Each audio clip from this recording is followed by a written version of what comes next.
方、いよいよ我がキャンパスフェスティバルの最大の呼び物、ミスカントリーサイドコンテストのレッツルはここで決めてるよ。このミスカントリーサイドコンテストは我が校のみならず事前何迷ってんだよ。僕はあんたのクイーンに小遣い全部をかけたんだから。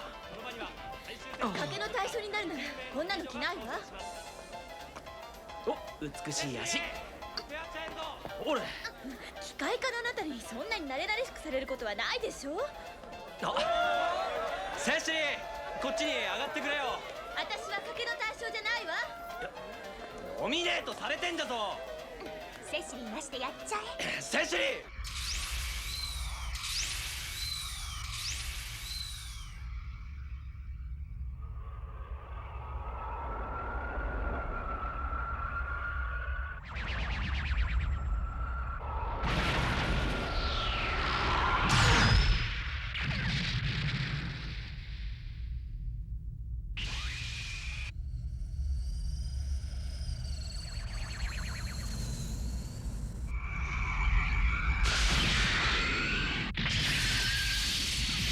軍の方でしょう。何やってんです。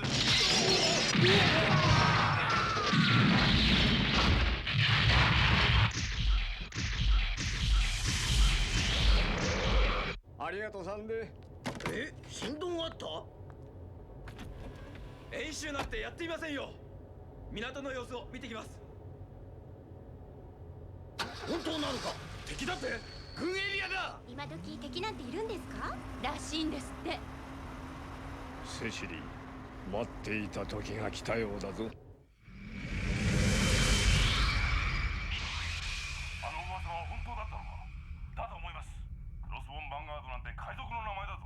反乱行為であることは間違いありません。素因退避だ。反乱軍は万全の用意をしてきたんだろう。抵抗は無理だよ。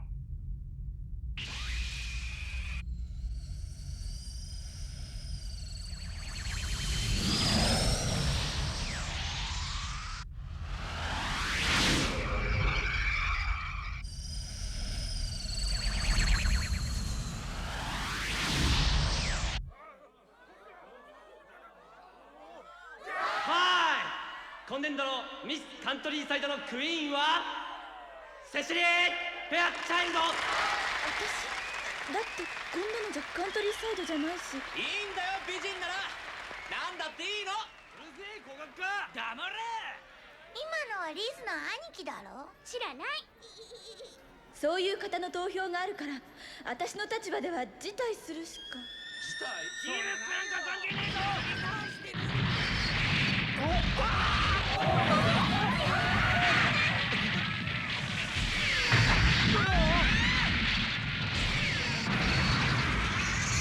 どこにモビルスーツ。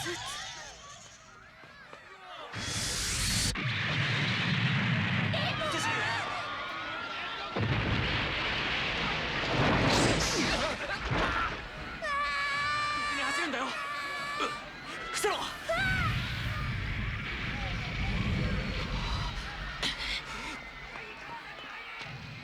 死んじゃってるよこの子さ。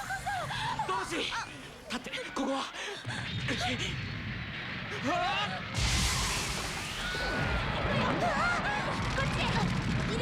悪いけどここはいっぱいなんだ。うちに帰るわ。セシリー、緊急退避口へ。ドワイト・カムリです。カムリ副司令官。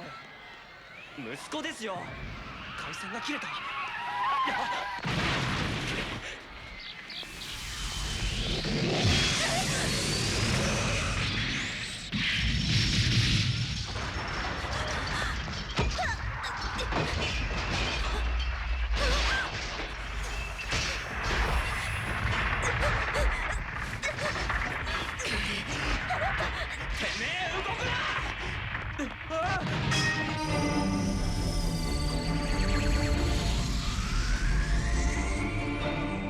戦争らしいが本当かね。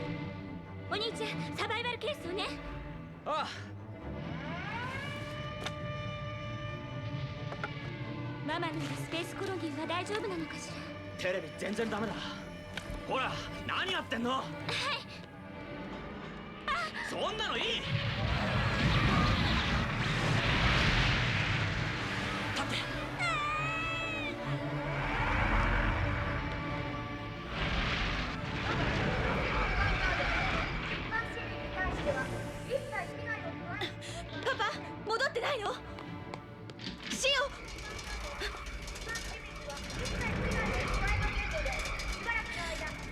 ママのドレスを着たからこんなことになったのよ。パパもパパだわ。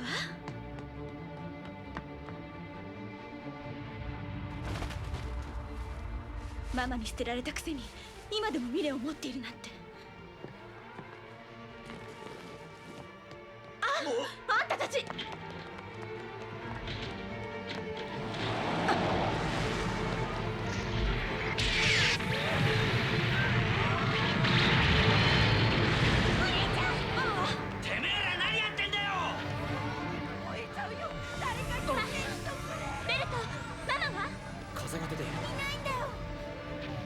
隣のブロックへ行こうぜ。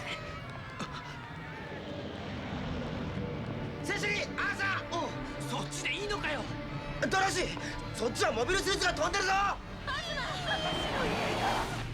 泣くんじゃないの。スペースコロニーのどこかに穴が開いたんじゃないのかな。そうかもな。リア、ママはすぐに見つけるから。一体どこの軍隊なの？来たわ。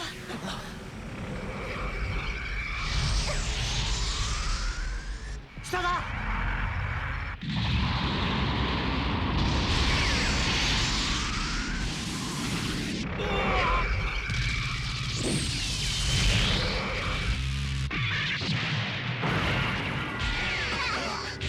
こんなところに。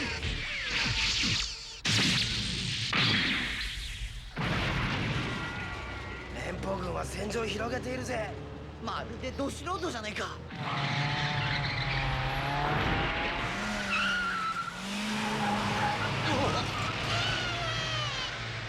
ドワイト、お前の親父みたいな軍人だからサム、アズマ、寄せるぞ。パパはまだ逃げ出したりしてないよ。ドワイト、来い。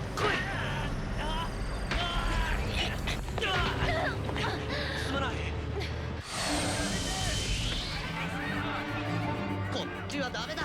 ドワイト、ここかよ。この通りのはずだ。本当だな。パパから聞いたんだから間違いないよ。こっちだな。そうだってよ。だ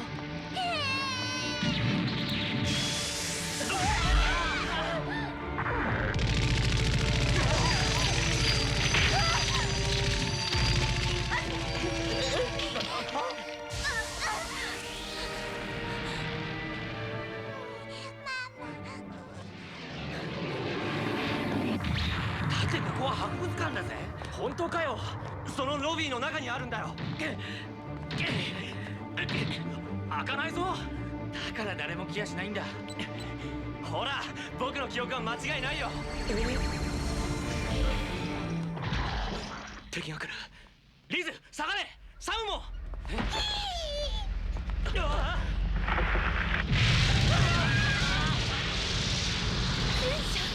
戦車、モビルスーツだ。ここを動くなよ。おっと、ここを甘く見るなよ、謎の軍隊名。こっちだ。ドワイト、どけ。ロイ戦争博物館の館長ロイ・ユングがこの防衛を請け負う。なんてものが出てきたんだ。あの武器マニアのロイ将軍か。引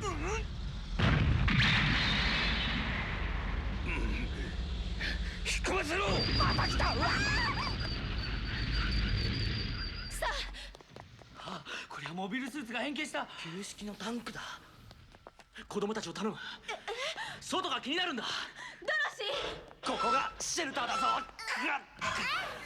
シェルターには別回線の電話があったよね。ああ、軍と連絡が取れるかもしれないな。アズマ、アーサー、何してんだ。俺、戦わざる者は死があるのみ。サム、それ本物か。しゃ、この戦車で国会議事堂を取り戻しに行くんだってよ。これは10年以上前の変形モビルスーツだぞ。アノー君、外壁の24番桟橋って知ってる？ああ、何言ってるの。軍の船が避難民を待ってるって。軍のトップが逃げ出しているのか。そうみたい。クイス前進だ。このスペースコロニーフロンティア4を守らんと博物館の資金をもらうところがなくなるぞ。護送たち、ランチャーは分かったか。はい、トップカバーのとこでしょ。やめなさい。死にに行くの。シェルターに入るんだ。ところで死ぬより侵略に戦うべきだ。なんで閉まらないんだよ。議事堂が見える。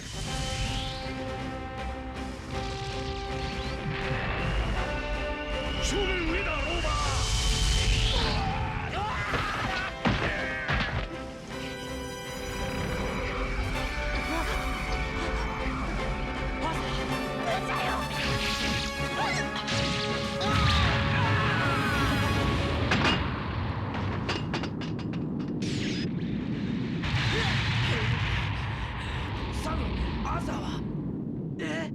上にいたけどどうしたんだ。将軍はどうしたんだ。すいません。シェルターが使えないんだよ。ロイ将軍。使えないの？逃げなかったのかよ。朝は忘れて。でもシェルターからスペースコロニーの外壁の通路に降りられるのに。ロイ将軍ってやつはシェルターの対飛行を潰してたんだよ。備え付けのノーマルスーツも酸素も食料もないんだ。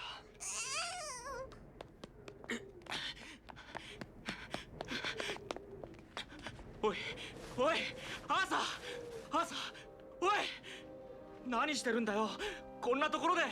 おいこら、冗談やってる時じゃないだろ。朝目を開けてくれ。お前みたいのがいないとみんなが困るだろ。やめなよ。もう楽にさせてやんなきゃ。だってよ、アーサーなんだぜ。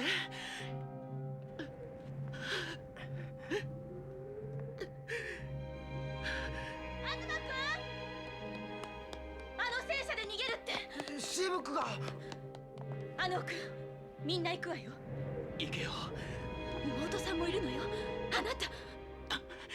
分かっているよ、分かって。でも何なんだよこれは。軍隊が2つでドンパチやってさ、大人の都合だけで殺されてたまるか。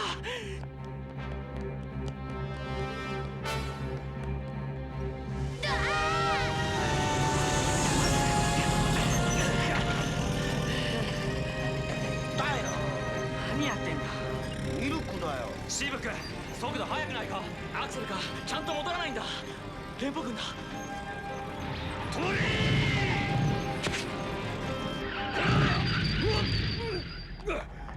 お前たち通れないんですか。ちょうどいい。こいつらを使い。戦いたければ俺たちに協力しろ。僕らは24桟橋に行きたいだけなんです。おい、なんだってんだよ。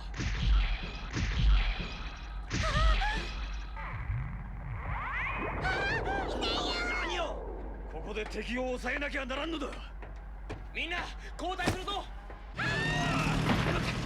子供を盾にすれば敵は攻撃してこないんだ。阻止しろ。お兄ちゃん。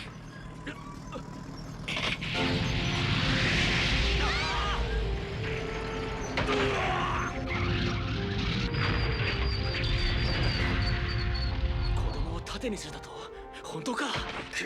子供を叩きなさい。来るなよ。やめろ。抵抗するか。捕獲しろ。そんなつもりなんかないんだよ。足を破壊すればいい。じゃあ今の声は。耳を塞げよ。やるのか。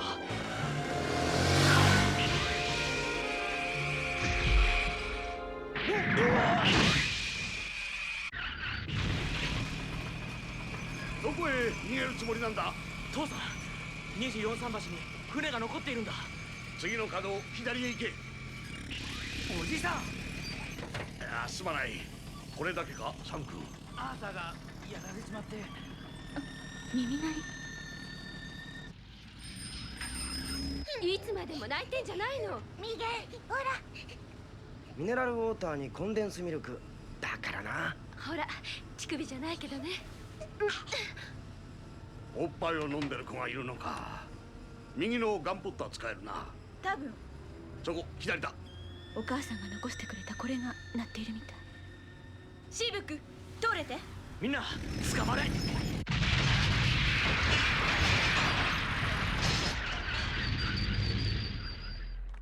このエレベーターは動きそうだよ。動くか。あ、サム君、ノーマルスーツはないのだろう。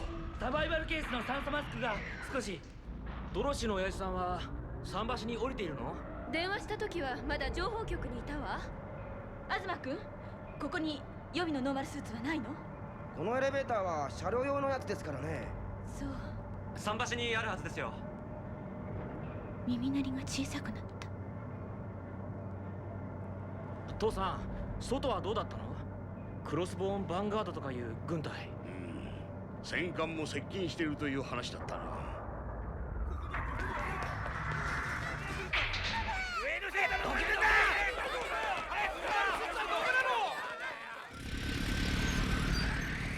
今からどこに行くの？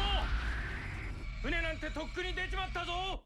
おじさん。もう一回下だ。スペースボートの一隻ぐらいはあるはずだ。行くのか？やめようぜ。なんでだよ。ミノフスキー粒子のおかげでセシリーを捕まえるのに手間取ったな。お偉いさんたちはさっさと逃げちまったんだぞ。隣のフロンティア3にでも逃げるか。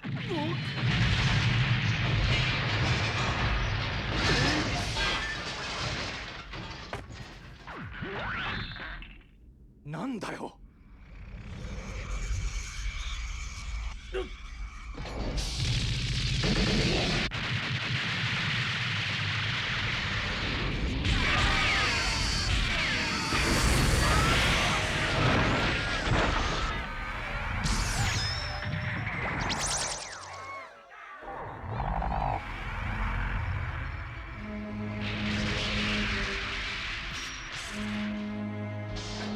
やむを得んな。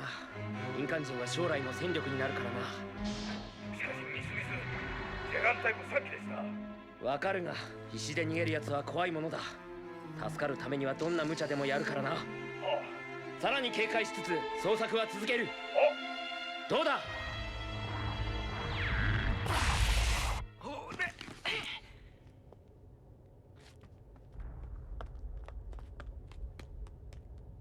どこに行くんだよ？エレベーターの方の爆発が気にならないの？サム、親父の方をせかしてくれよ。ああ、僕も行くよ。いいわ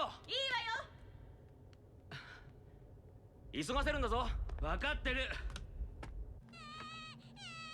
泣かすなよ。やってるところでしょ。東、出るのかよ。場合によってはね、外が面倒らしい。座っていれば怖いことなんてないんだから。終わったよ。ありがとう。ドワイト、できるのかよ。こんなもの自動車と同じだろ。冗談じゃないぜ。俺たちは一度は実習をやってるけどさ、まだハッチ開けられないの？どうしちゃったんだろう。なんだろう。あ？左の前に接触回線のスイッチあるだろお肌の触れ合い回線ね。電源は切れてるが、手動であのデッキのハッチは開けることができる。おじさんはどうするんですか？全員を乗り込ませろ。ああ、すぐに出られるからな。なぜです？分かっているはずだ。知りません。セシリがなんだ？行くな。もう友達のことは忘れろ。何やってんだ。今度銃を撃ったら撃つぞ。黙れ。親子の問題に口出しするな。親が子供に銃を向けるのか？うるさい。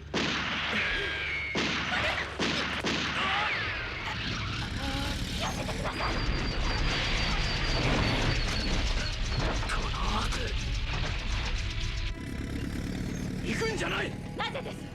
あなたは私の友達を撃ったのよ。母さんのイヤリングを持たせた意味を考えてくれ。今日は特別の日なんだ。シーブック。セシリー、ダメだ。ダメなんだ。来るな。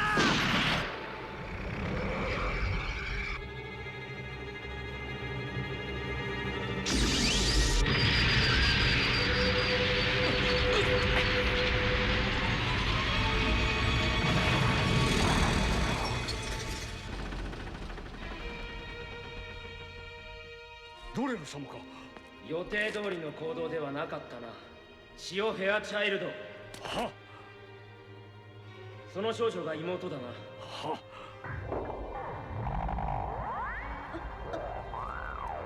恐れることはない。お兄様直々にお出迎えくださっての里帰りじゃないか。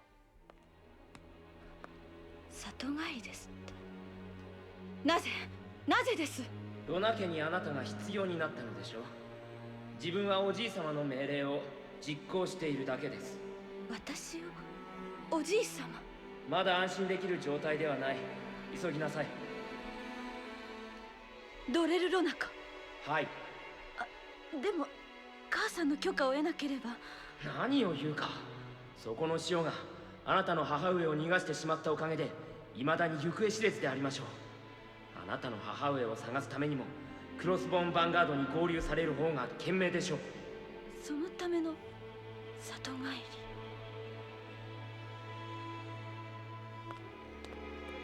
落ち着きましたらばお目文字が叶いましょうか。ロナ家は育ての親の恩を忘れるようなことはせん。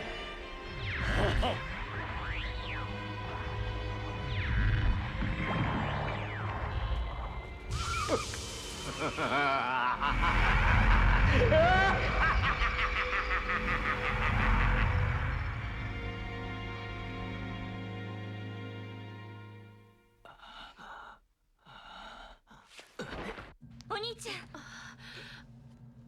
大丈夫？リーズ、ハサミと消毒液ね。何やってんの？みんな不安だよ。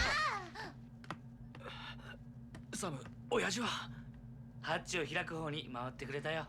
そうか。みんなシートベルトをしなさい。東、おじさんは見えるな。ああ、任せてよ。すぐに開くぞ、東君。はい、どうぞ。ハッチ上げます。早いんだよ。ちゃんとやっていいんだよ。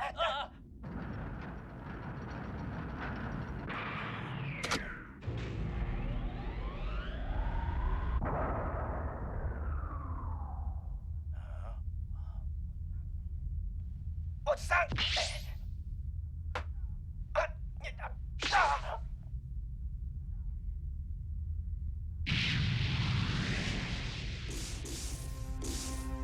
静かにやってよ。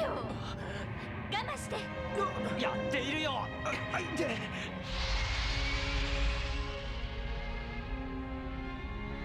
見ろ、俺たちの町が反対に燃えているぞ。高度6000メートルからじゃ何もわかんないけど、あの煙の筋はコロニーに穴が開いてるんじゃないのか。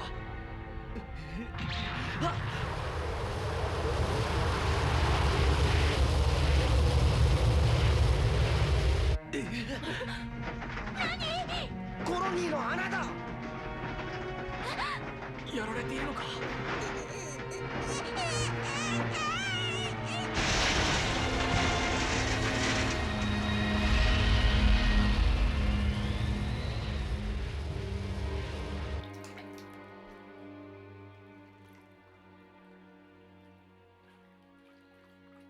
もう自殺はしないと言ってもそこにいるのか？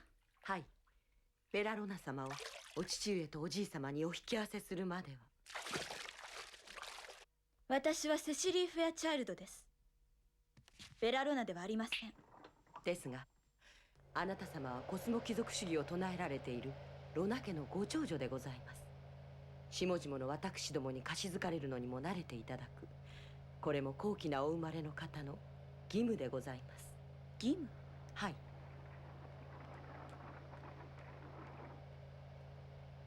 これに着替えるのか？はい。わかった。自分でやります。いえ、お手伝いさせていただきます。こちらへ。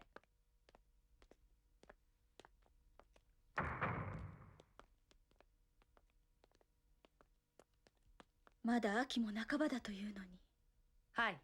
我が軍の空襲のために気象コンピューターの調子が良くないというデマがございまして。デマではないよ。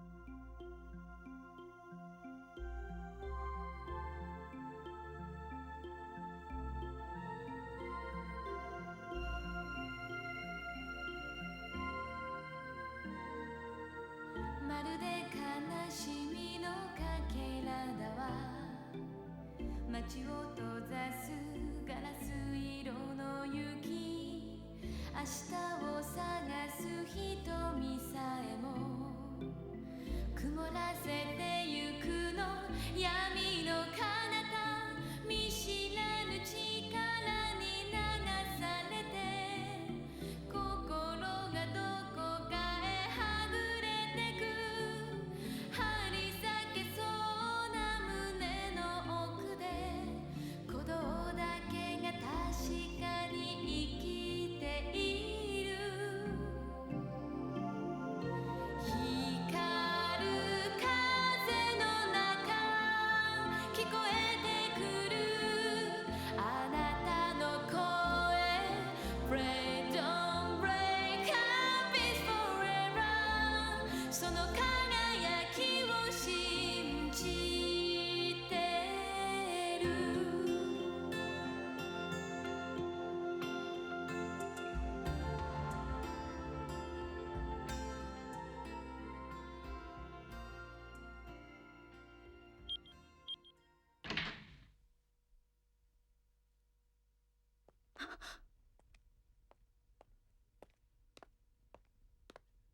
おお、ご無事でベラ様。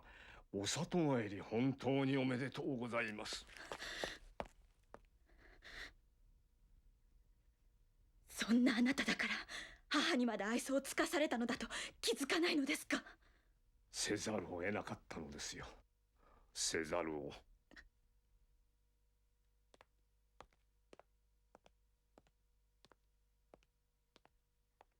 私を連れた母と駆け落ちまでした男が。ベラロナ様、どうぞ。お父上様がお待ちでございます。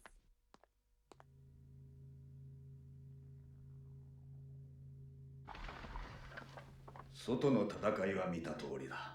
まだ落ち着いてはいないが、よく来て。ベラ、この声に覚えはあろう。私だ、カロッゾだ。ならそのマスクをお取りください。私は妻をあの潮に寝取られた情けない男だ。その上マイツァおじい様の理想を実現させてあげることも誓った身でもある。その時以来、私は脆弱な自分との戦いを始めたことでこのような姿になった。そのおっしゃりよう、その頑固さは間違いなくお父上ですね。でもあなたのその性格が受け入れられなくて、母は別れざるを得なくなったと、なぜお認めになれないのです？ナディアからはいろいろと聞き知ったようだが、私とていつまでもこのままのつもりではない。現に私はあの死後を許し、背負いきれぬ恥を背負い込んだままお前とも愛もした。そのためにそのマスクがいるのですか？そうだな。コスモバビロニア建設が完了するまでは、私はこのマスクは取らんと誓った。許せ。コスモバビロニア？何ですそれは？人類を永遠に生き延びさせるための我がロナ家千年の夢。夢？10年ぶりだ。おじい様もお前に会いたがっていらっしゃる。案内しよう。このフロンティア4にいらっしゃるのですか？今やこのコロニーはフロンティア4ではない。バビロン、コスモバビロンだ。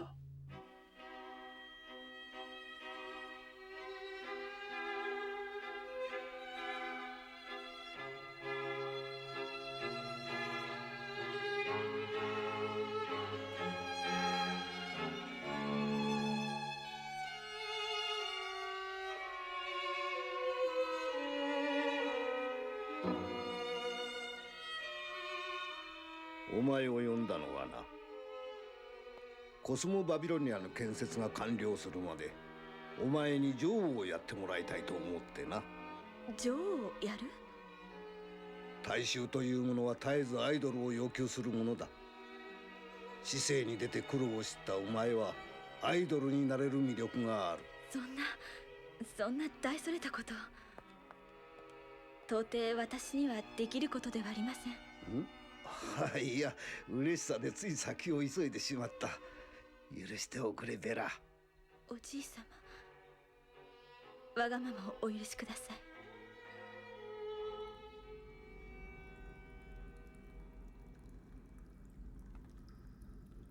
こんな血の量ではここに座っていた人が死んだとは断定できないでしょう。ここでもかなりの戦闘が行われたようで、我が軍のモビルスーツ2機もやられております。それにまだ空気漏れも続いています。お早く。分かっています。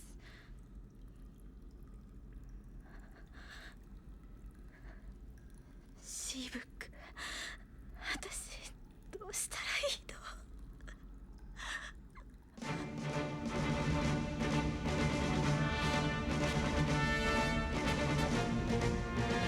フロンティアサイドの連邦軍の艦艇は全てフロンティア2に追い込んだな。はい、でも撃退も時間の問題です。そうだが次はスペースコロニー内の掃除という難題がある。ホワイトソックス出ます。おう、ここまで来て死ぬなよ。当然でしょう。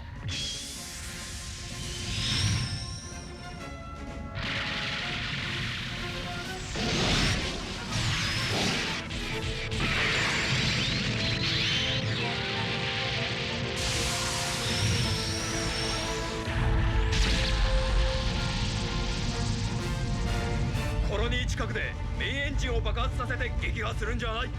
このコロニーもコスモバビロニアの新天地になるものだからな。あのコロニー校舎の連中にも絶対に手を出すなよ。我々の敵は地球連邦軍だけだ。来るぞ。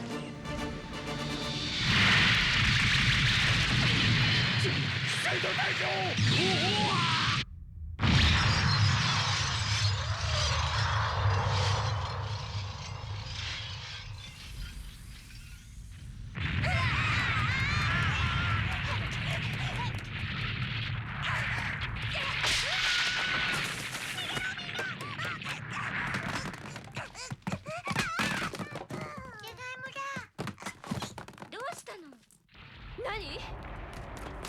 連邦軍の船だ。どうしたんだ。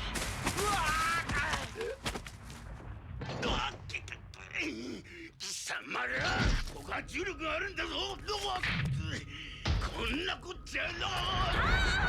アームで踏ん張れ。はいったく、あめえら偉い。こんなこっちゃクロスボーンヴァンガードと戦う前にぶち殺されるぞ。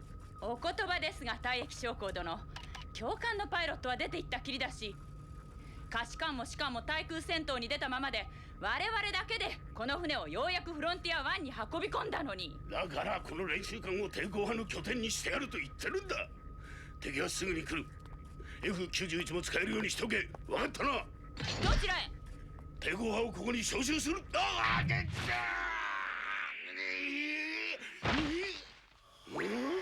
なんだ貴様たちは。逃げる暇があったらあのスペースアークに行って戦え。子供ばかりなんですよ。このボートを操れれば戦える。行け。こら、わしは下に降りるんだ。それよーし。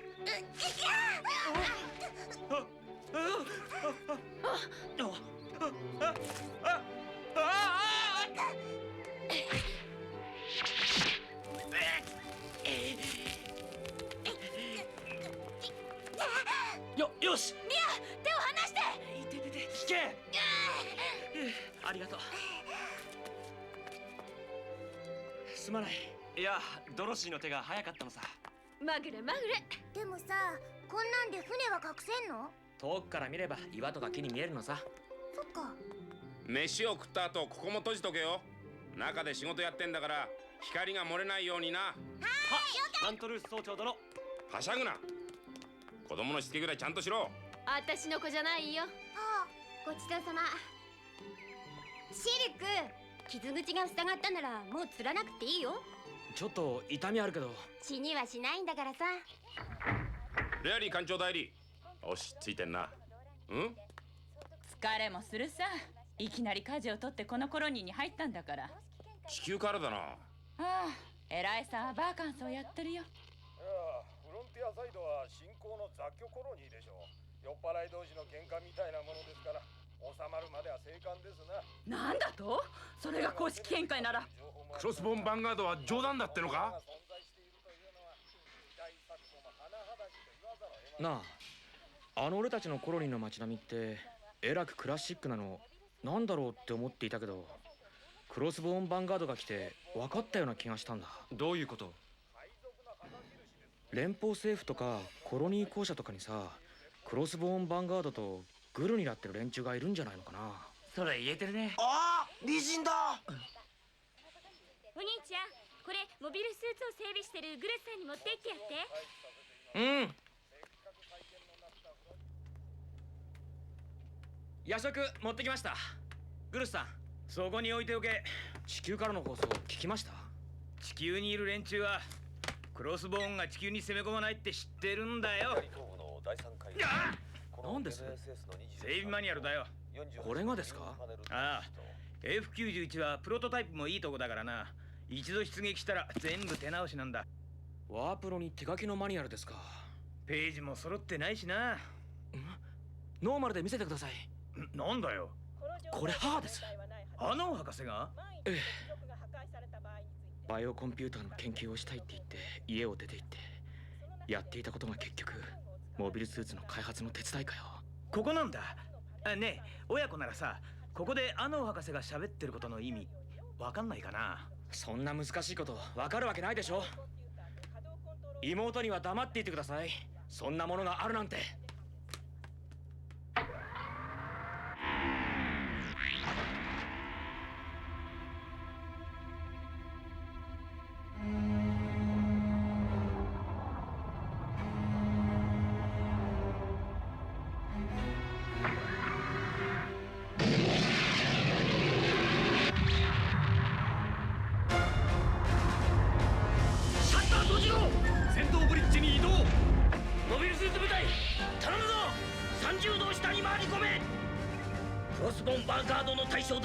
成長か迎賓館にいらったそこをやれ。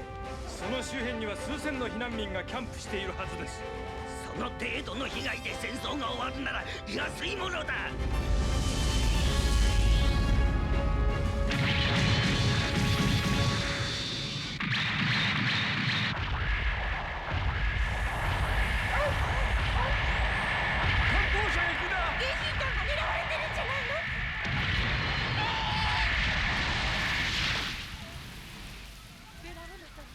電気は消しなさい。もう夜明けです。はい。足元の宇宙からの攻撃。異常ございません。ロナ家の近くにはいない方がいい。お母ちゃん。正面から街に出るんだ。こんなところじゃ連邦軍に狙い撃ちにされるぞ。閣下。おじい様。まだ逃げ支度もせんとは遅いな、ベラ。このような攻撃ですから支度などしている間もないかもしれません。ですから時には運に身を任せるか。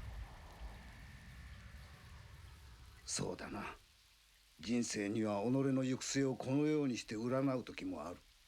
次の閃光がこの足元から起こって私とお前の体を蒸発させてしまうかもしれん。その時は許しておくれ、ベラ。いえ、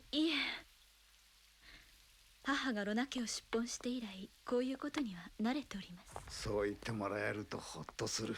このコロニーに奇襲をかけた時でもクロスボーンヴァンガードに市民には一切手を出させなかった。なのに連邦の将兵はこれをやる。これが絶対民主主義にのっとった軍の実態だ。大義もなく目の前のちょっとした変化に負は雷動する。市民革命以後の結果ということですね。そうだ。大体人類が宇宙に住むようになったのは地球の自然を破壊したツケを支払うためのものだった。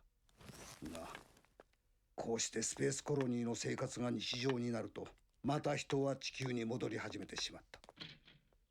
それも連邦政府の偉い人々だけで一般人が地球に戻ることは許されてはいない。寒くはないか？はい。静かになったようですね。ああ、お前の父カロッゾが鍛えたクロスボーンヴァンガードは大したものだよ。その父の。しかし地球の再生には莫大な時間が必要になってしまった。人類はもう未来永劫この宇宙を住処にしなければならんのだよ。はい。にもかかわらず地球に戻った連中は宇宙に残った人々を捨てる帰民政策を実施してしたし。でもおじい様のおっしゃる貴族主義でも差別は生まれるのでしょう。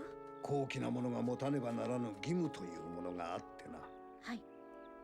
例えば戦場でも一般庶民たちは怖いと言って逃げ出してもいいが、達頭肝の貴族は血を流すことを恐れてはならず先陣に立たなければならない。人は平等ではない。人権は平等だが同じ人間は2人といないのだ。そして何よりも人類と世界を治めるのは自らの血を流すことを恐れない高貴な者が司るべきなのだよ。そのようなお話、幼い頃私にいっぱいしてくださいましたね。でもその主義に押しつぶされたのが母でした。私がナディアに厳格すぎたのだ。それであれは貴族の下道に走ってしまった。私はその母の娘です。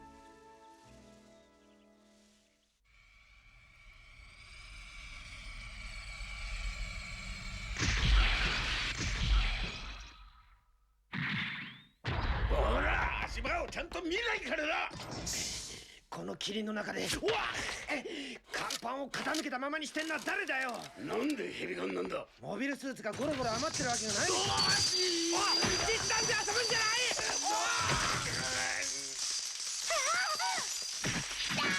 自分の起こした不始末は自分で片付けな。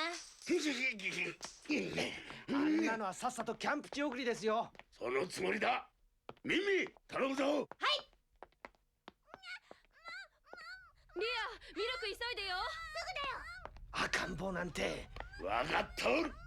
リーズちゃん、わかったかね。あんたって人は妹には母のことは教えないようにって頼んでおいたでしょ。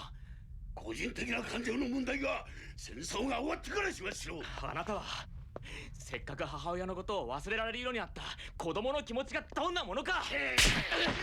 コズモ、ひどいよ。こんなことをするんならお母さんの言ったことを教えてやらないから。何、あの暗号が分かったのか。あんなの暗号でも何でもないわ。リズ、心配しないでお兄ちゃん。私だってお母ちゃんがどういう人か少しは分かるようになったわ。そうかい。お母ちゃんは決してお父さんや私たちを嫌いになったって理由で家を出て行ったんじゃないのよ。グルスさんに見せてもらったビデオでそれがよく分かったの。すごいんだな。大人ってしなければならないことがいっぱいあるのよ。リズちゃん、分かったんだって。あの8かけ開いて吊り橋になるって暗号。暗号じゃないんだってば。ほら、あやとり。あやとりが不調だったのか。 F91 の例の配線のことか。お母さんこれが得意だったのよ。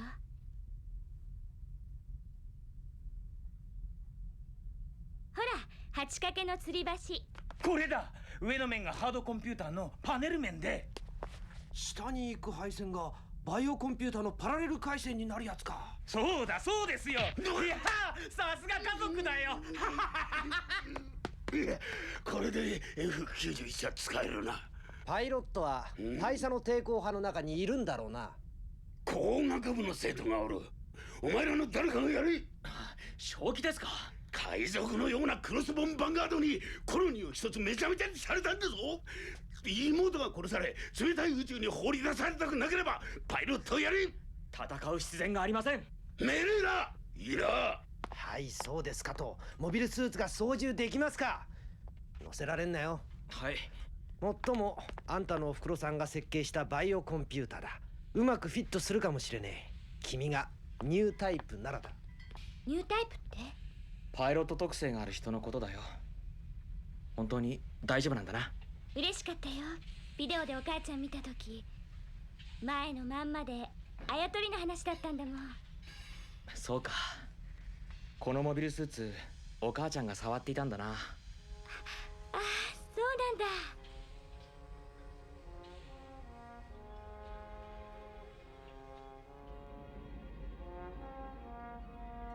お見事です。基本動作はすでに習得なさっていらっしゃる。私の腕ではなく、モビルスーツとはとても柔らかいマシンだと感じました。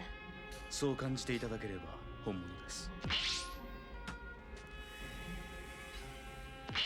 そんなうまくいくわけないだろ。訓練生一人のためにこっちの出撃が10分遅れですか？何者なんです？ロナ家の直系の女なんだろう。ドレル殿は昨夜から見えないが。フロンティア1で作戦中です。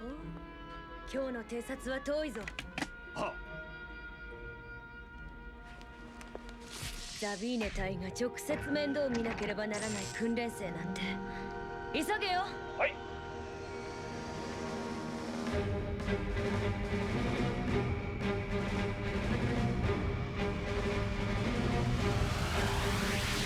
連邦軍の抵抗派も素早いな。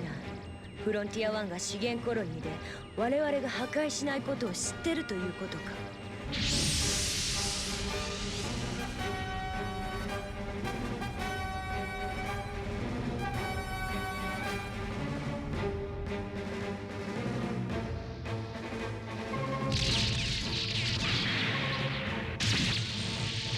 よし、ここを直進すればフロンティア1のコロニー内へ入れるはずだ。しかし今日の作戦はこの行動の制圧だけであります。分かっている。余力があるならば次の作戦のための偵察はすべきだ。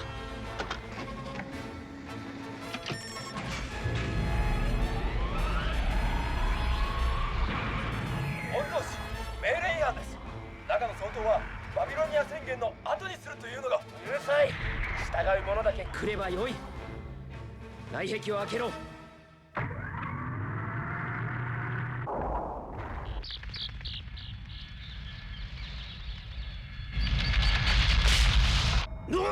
はい、左に戻して。船体は頑丈じゃないの。分かってるな。分かっています。出迎えの俺たちがいるってのに。コズモは気をつけな。コズモは私たちのことを知ってんだろ。奴が水先案内人なんだ。あの船にもフロンティア4の避難民の子供たちが乗っているのでしょうか。どこのグループなんだい？リッチモンドです。スペースアークだってあそこから逃げてきたんだから、そりゃいるわね。オーライオーライ、はい、止まって。グルス、これも戦力になるんでしょ。そのつもりです。あら、口がついてんの。マスク閉じて。何？昔こんな顔のモビルスーツがあったわね。どれどれ？ね。あ、ほら、ガンダムって言ったわね。グルス、これガンダム F91 ってコードにしようよ。ねえ、この子どこの子？あ、シーブック？スペースボートの子に何させてんです？何って。誰かがやるしかないじゃないですか。このコロニーにあったサナリの F91 の開発チームは逃げちゃったんでしょ。彼はアノ博士のご子息だからやれるんじゃないの？母なんて関係ないでしょ。艦長代行、至急ブリッジに上がってください。シーブック、はい、メインスイッチ入れられるな。はい、やってくれ。はい。動くのか。ドワイト、早く食べて。ベルトも。はい。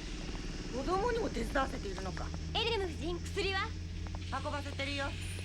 モビルスーツは調達できなかったんですか？ここはもう戦場なんだぞ。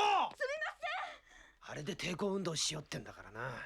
なんで見取り図がないんです。俺働いてんだよ。私も働いてんの。よこせ。あ、僕だって皿洗いやってる。俺食うわ。ありますよ。ありがとうございます。すまない。なんだい？セシリーを探してるんだってさ。セシリーを？第4班は上部デッキに集合だ。セシリーは確か母親が行方不明だとか言っていたけど。敵接近、モビルスーツゼロ。敵をスペースアークに接近させて内の退避。リーズとコチンはスペースボードの中でしょ。お前ら邪魔しに来たのか。ビルギット機出させます。モビルスーツは敵の本艦に接近させるな。ビルゲットさんが？うわ、ダメだ。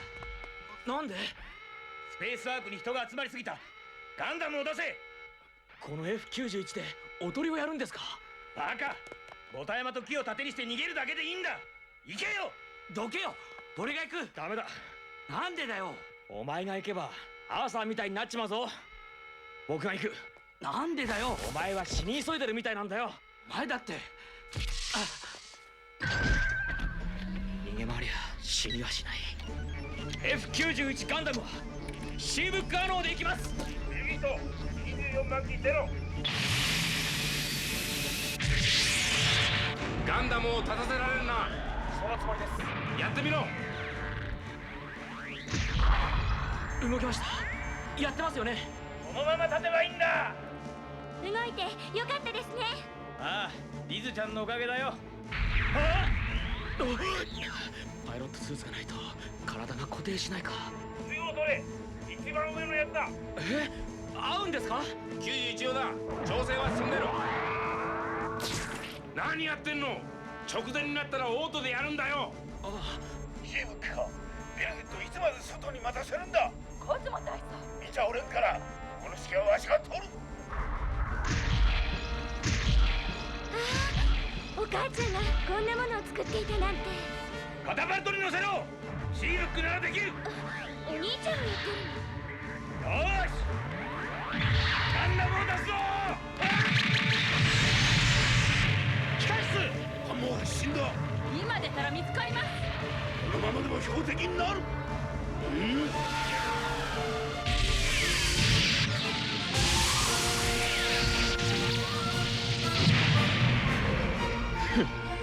こんなコロニーを制圧するのは容易なものをなぜためらっているのだ、おじい様と父は。この程度。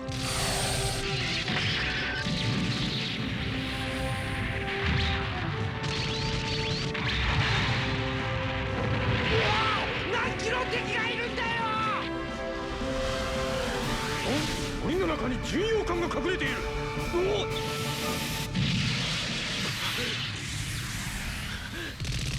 こいつ来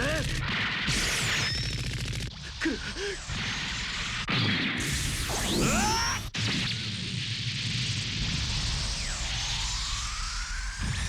落ちていく。ビルゲットさんが。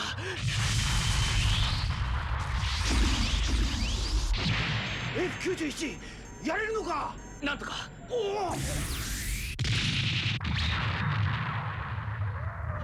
やれた。パイロットが死んだ。死んだか。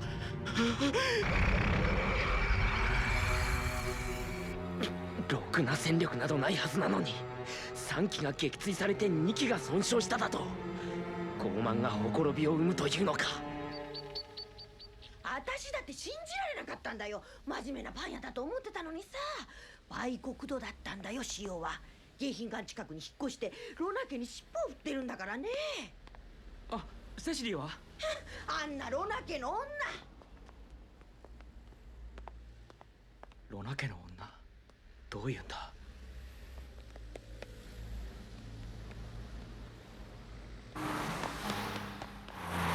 早くしてくれよ。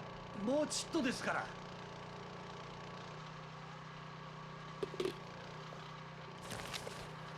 センサーテストするぞ。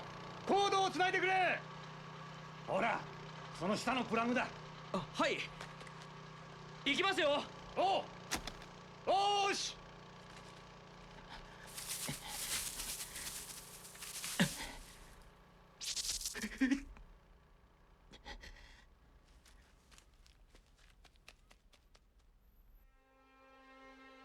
一人では生きられないし、覚悟もつかないし。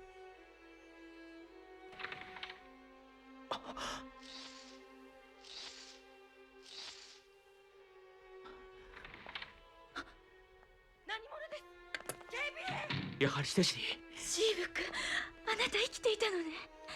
みんなが心配している。迎えに来たんだよ。迎えって。どちらで？さあ。なんで今頃来たの？もう遅いのよ。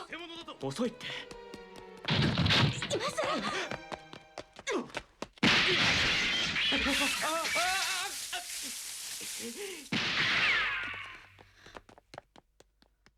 どういう手合いか。助かりました。お切りになったか。はい。無事でよかった。どうしたその紙は。はい。ロナ家のものに徹するにはまだ修行が必要と思い髪を切りました。そしてこれが伸びた暁にはコスモバビロニアを継ぐ身でありたいと思いまして。そうか、その決意の折に傍観か。物取りかと。だからこそ連邦の政治を正さなければならないと思い知りました。そうか、新時代のアイドルになってくれるか。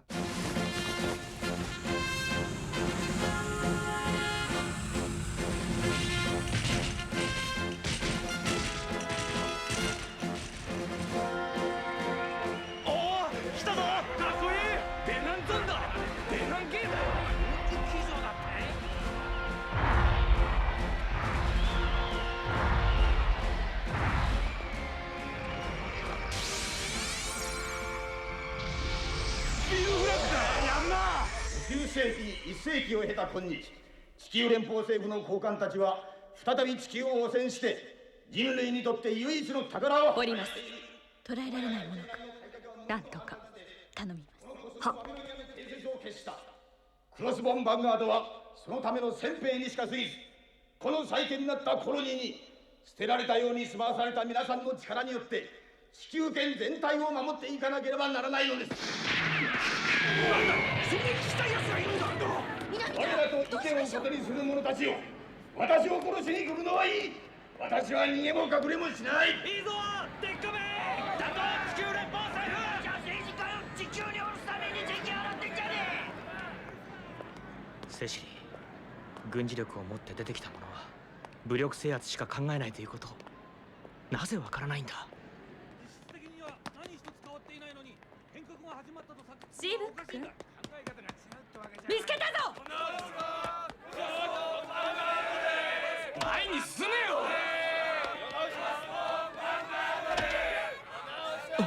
乗って行けよ。アンナマリー隊ジョージア通りブロック5に急行。ガンダムモビルスーツなのか。ああ、ここで抵抗運動するなんて無茶だよ。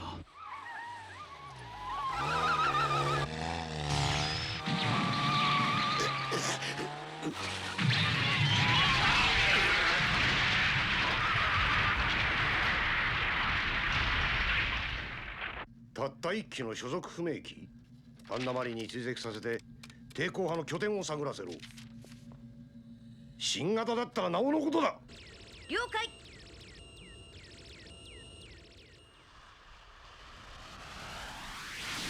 リズも待ってるんだよ。もう少しだけ頑張ってくれよ。大丈夫だ。お前はモニカのことでは誤解しているようだが。おふくろのこと？してないよ。リーズが父離れをした頃からモニカはヒステリー気味になってな。私はモニカを愛してはいたが、彼女の仕事も愛していた。でもこんな兵器の開発のためじゃなかったんだろ。バイオコンピューターの開発は個人レベルではできんよ。でも父さんは合金の研究が軍に利用されるのが嫌になって溶接工になって子育てをした。悔しくはなかったのかい？私はお前とリーゾをちゃんと育てた。ああ、ちゃんとな、育てたよ。父さん、父さん、父さんせっか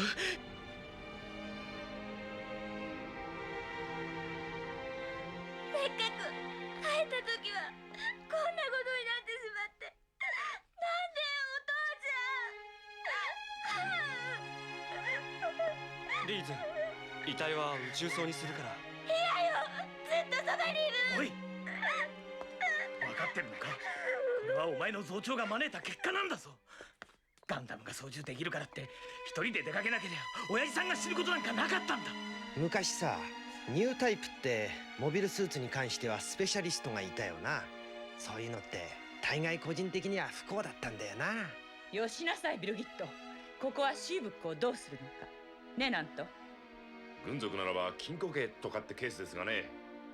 あの連中にかかったらどうですか。正規兵を連れてきたわ。おお、これがガンダムか。戦争やが。第三軍のバルド注意。おお、もう艦長代行などとは言っておれんぞ。練習艦といえどもクロスボーンの殲滅戦に参加してもらう。正規のクルーが一人もいないのですよ。給料取りだけの軍人よりもここに踏みとどまっている諸君たちの方がよほど実践的だ。ガンダムで偵察に出たってのは貴様か？いや。おお、君か。コズモ元大佐、彼は素人です。無理です。クロスボーンはこのコロニーの人間を皆殺しにするつもりなんだぞ。そんな噂、あんたたちのでっち上げなんじゃないんですか？クロスボーンはコスモ・バビロニアの人的資源は必要としてるが、地球と月を汚染する過剰人口は相当すると言ってんだよ。このコロニーの人間は皆殺しにされるんだよ。ガスを使うのか？人間だけを殺すマシーンがあるって情報だ。セシリーが皆殺しの手伝いをするのか？そんなことないよな。父さん、僕どうすればいいんだ？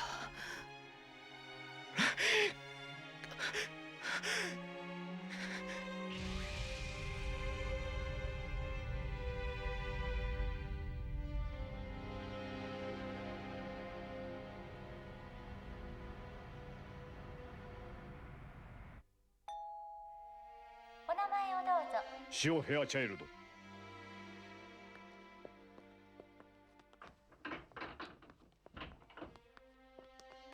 カロッゾ様は執務室かな？今は作戦会議中だ。そうか。待たせてもらうよ。本当に会うつもりなのか、ナディア。セシリをあなたに預けたのはおじい様や前の夫の目をくらますためでした。分かっているよ。私が告げ口をしたのではない。見つけられてしまったのだということは分かってくれ。はい。ロナ家のそばに住むのも楽ではないんだ。カロッゾだ。気負うではないぞ、ベラ。はい、ベラ。セシリ。今はまずい。下がれ、ナディアである。セシリ、家に帰りましょう。各自は官邸へ。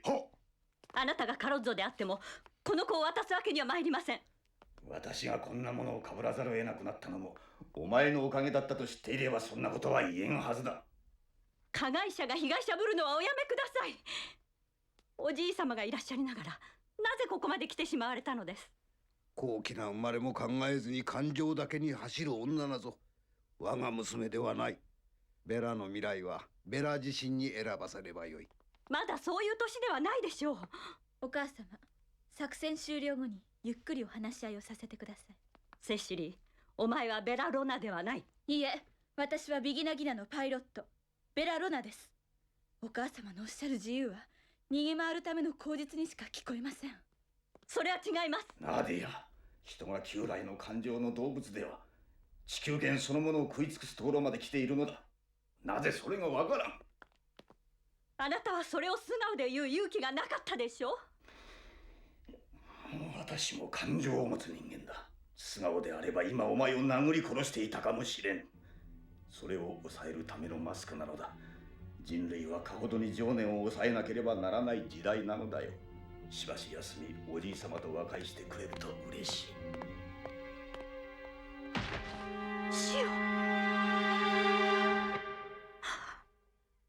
殺し。ああ、何を。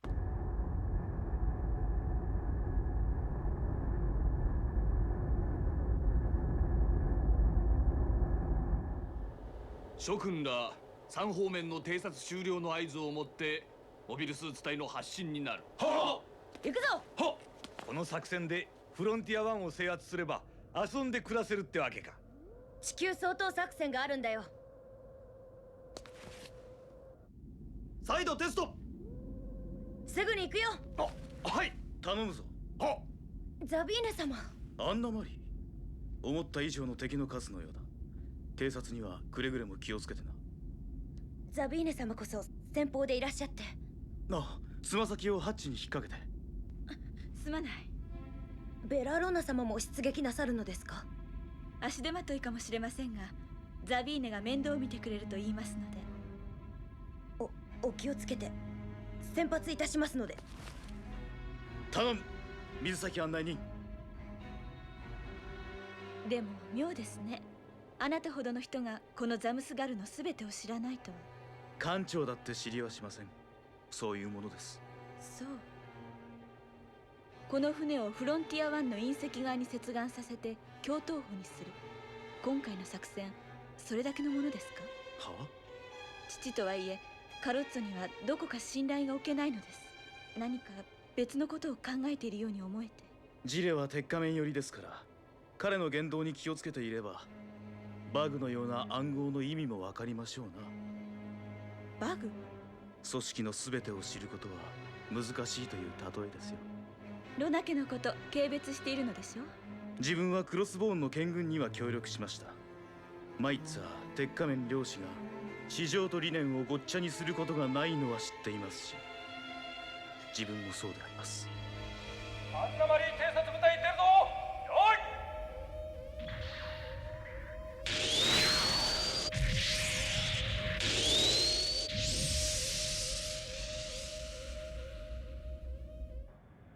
これもね。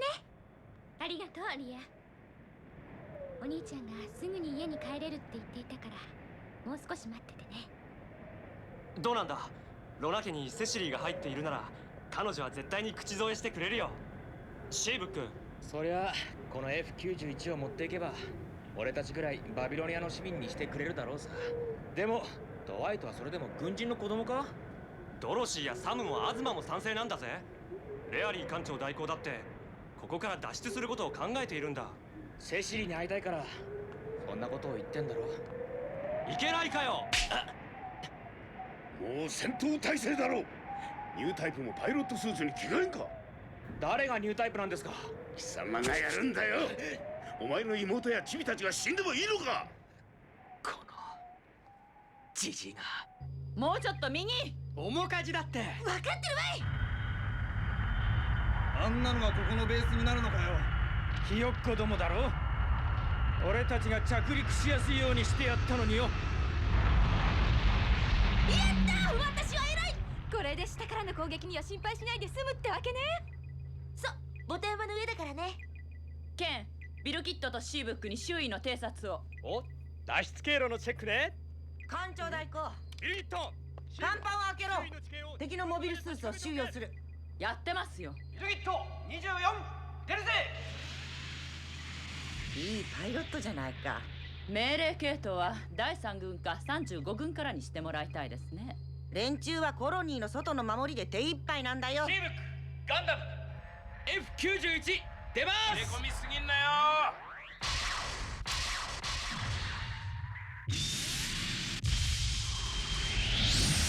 おい、いいの？なんだと？ああ、新型だぜ。あれで使えんのかよ。シーブック、大丈夫か？半分は芝居です。あ？話があるって言っていたんじゃないんですか？おう、これは直接回線で盗聴されないから言うんだがな。はい。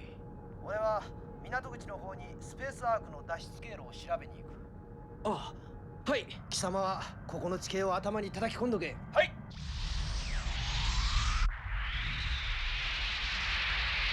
このバイオセンサーは僕のバイオリズムと合っているかな。やはり母さんの。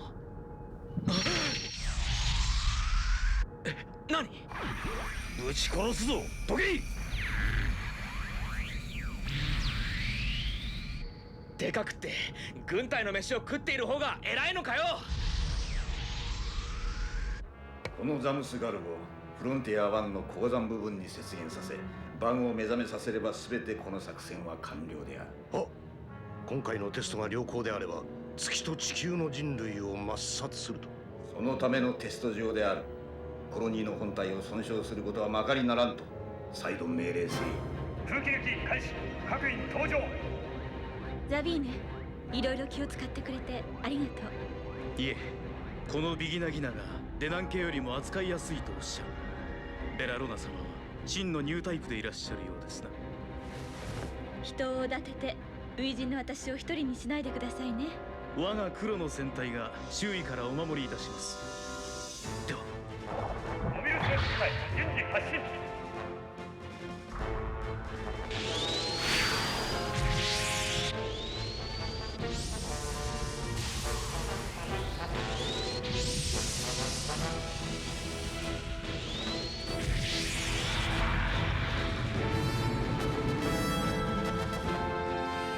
ドレル大隊は途中の妨害を無視して隕石側へ直進する。我のフラッグに続け。で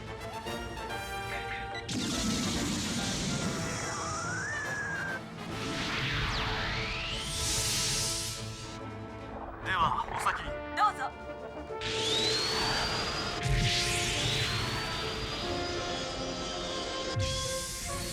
飛べてしまう。シャル家の紋章。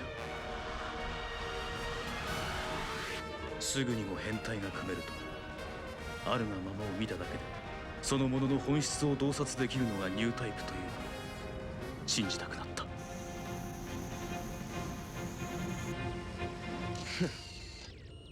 連邦の援軍を阻止すればザビーネごときには負けはせぬ。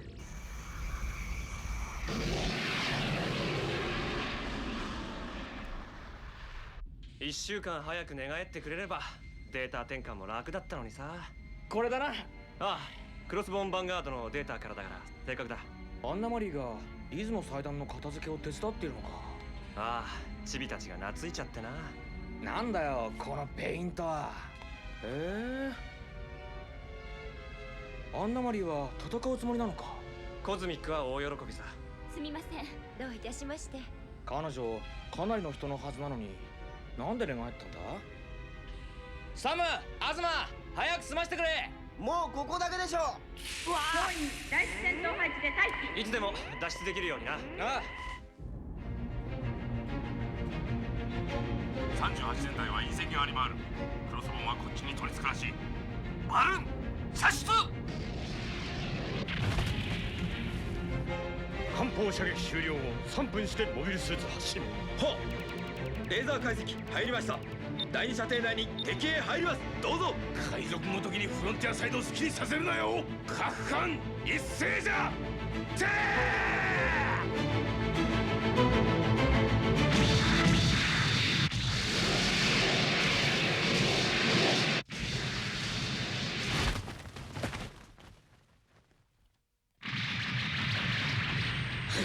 敵の防衛線の北に出るぞ。続け。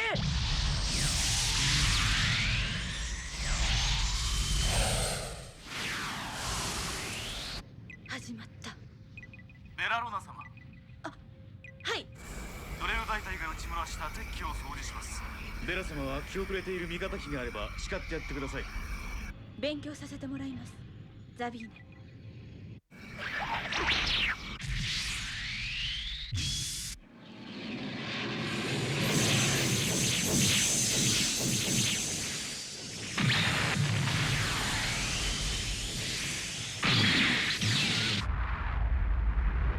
艦艇に牽制攻撃。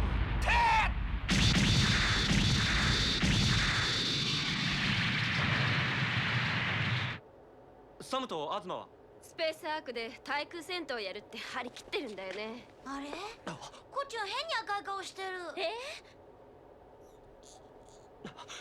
ダメだよ。空気が入っていない。呼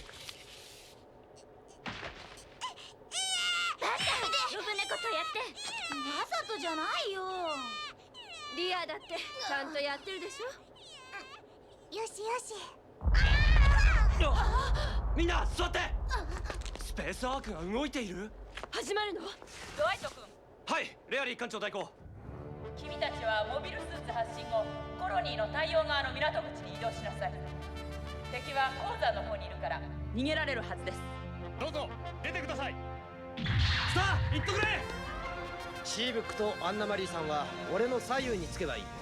コロニーの中で敵ますか。私は外で戦います。バカ言っちゃいけない。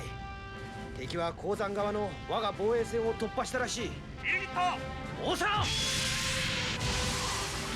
F91 ガンダムシーブック行きます。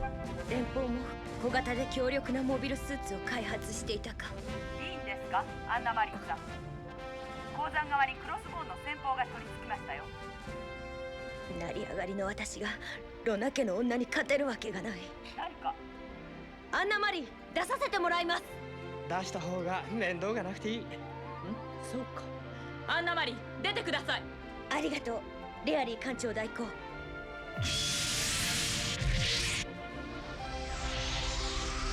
F91 がまだ飛んでる。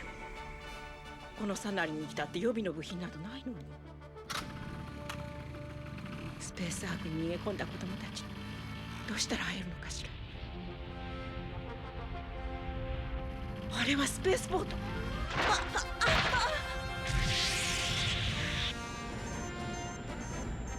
情報を提供してくれた女が裏切るとは思えないけどな。シルク、俺の前に出るんじゃないって言ったろ。彼女放っておけませんよ。鉱山だ。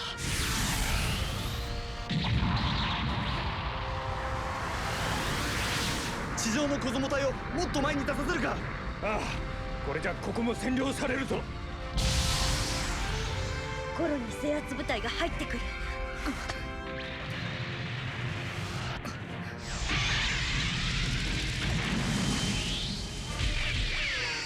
うかつに出るな。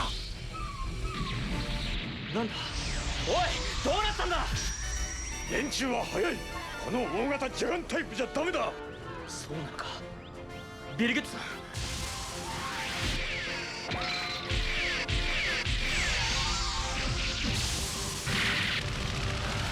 早い。ビームライフルではダメか。こ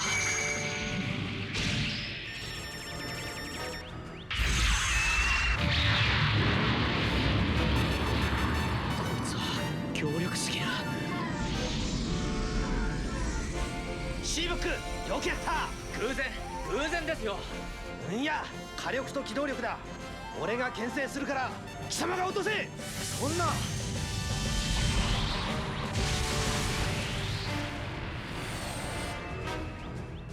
アンナマリー、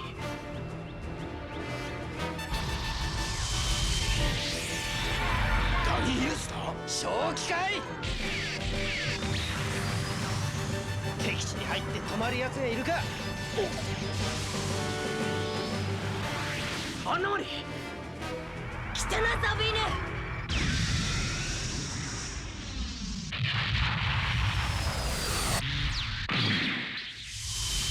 ノコの子とベラロナを連れて。そんなに家の名前が欲しいのか。味方機のコードに惑わされた。イブサーベルで私を撃つことにこだわるのか。アンナマリー、見込んだだけのことはあるが一緒に死ねー。でっち上げの名前をいただいて人類の粛清などと。共に死ねばお前の口惜しさは消えるのか。アンナマリー、離れろ。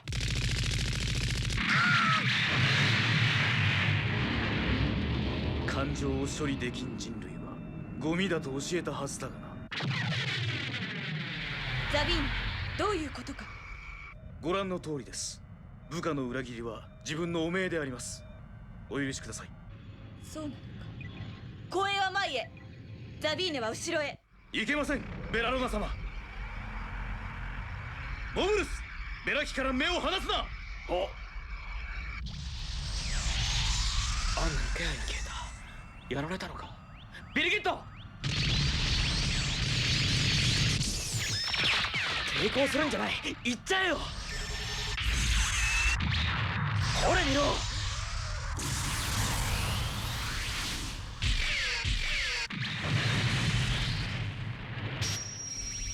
シーブック、すまない、来たよ。狙うなよ、前に撃てばいい。やった。や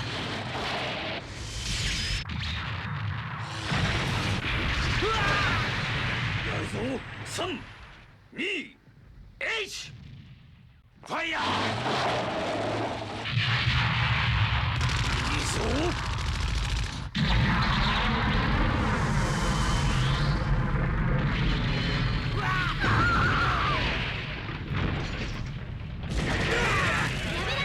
仕事を増やすんじゃない。よくもくぐり抜けられた。敵。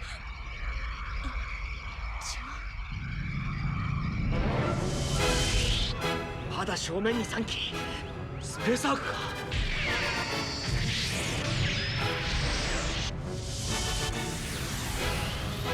なんでこんなところに来るんだよ。コロニーの中じゃむやみに撃てないってのに。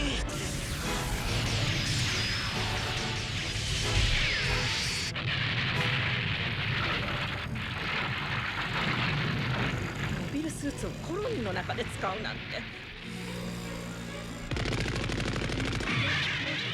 コロニーの中に14艦か。やるなそれ。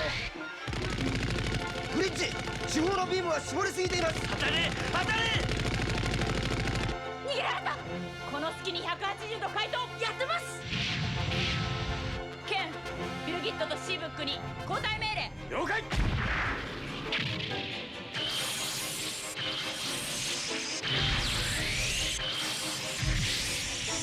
それで帰れるはずだ。出てけよ。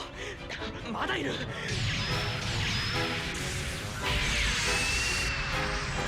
早い。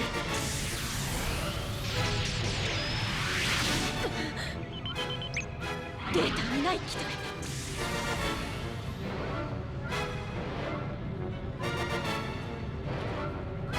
しまった。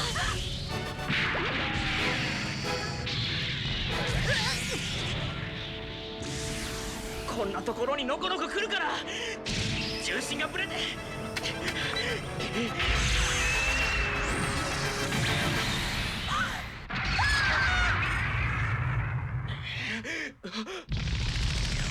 ベガ様！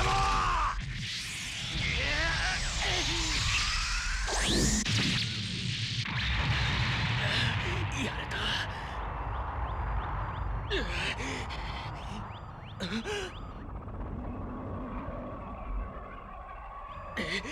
その息遣い、シーブックでしょ。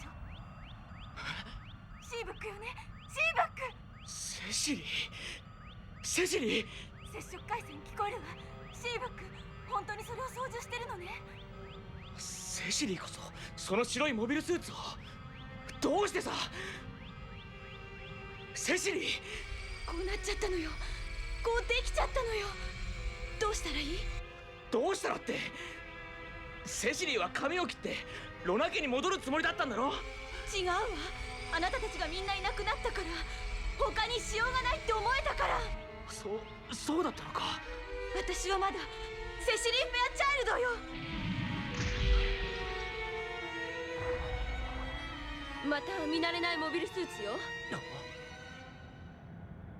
成り行きだけではないことは認めますけど、私だってあの家にはいられないわ。仕掛けたのはそっちなんだよ。そのためにフロンティア4では虐殺が行われた。やっぱりセシリーか。ここのクルーだってみんな死んじまって、素人が軍艦を動かしているんだぞ。そういう体制をおじい様は直したかったのです。今は一個なしじゃない、セシリ。みんな巻き込まれちゃったんだよ。俺だって鉄器は落とした。おあいこだよ。冗談じゃない。クロスボーンにもニュータイプがいるならここでぶちのめしておかないと。ビルギット、艦長代行。あなたに関してはいろいろ事情が複雑なようね。ですが本当の敵は何かってことを見てきたつもりです。そう。グルスさん、彼女が使っていたモビルスーツは使えるんですか？ガンダムのガタつきの方がよほど深刻だよ。こっちはここの蓋をつけるだけでいい。税機の修理を急いでください。何考えてんです代行は。無茶を承知でここまで来たんです。けどこれ以上の偶然には期待できないでしょ。逃げるためには何でも利用しないとね。そりゃまあ、この太陽側の外の戦闘だってどうなってるかよ。そうだよな。スペースボートこっちに入れます。ナントさん。はい、係留させます。頼みます。ここはさ、軍艦じゃないんだからセシリーもいてもいいんだぜ。ありがとう。一番前だ、前。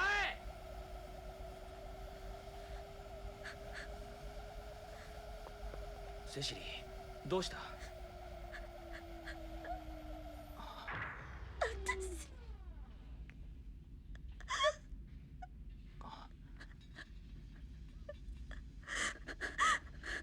いいんだよ。セシリーはここにいてもいいんだ。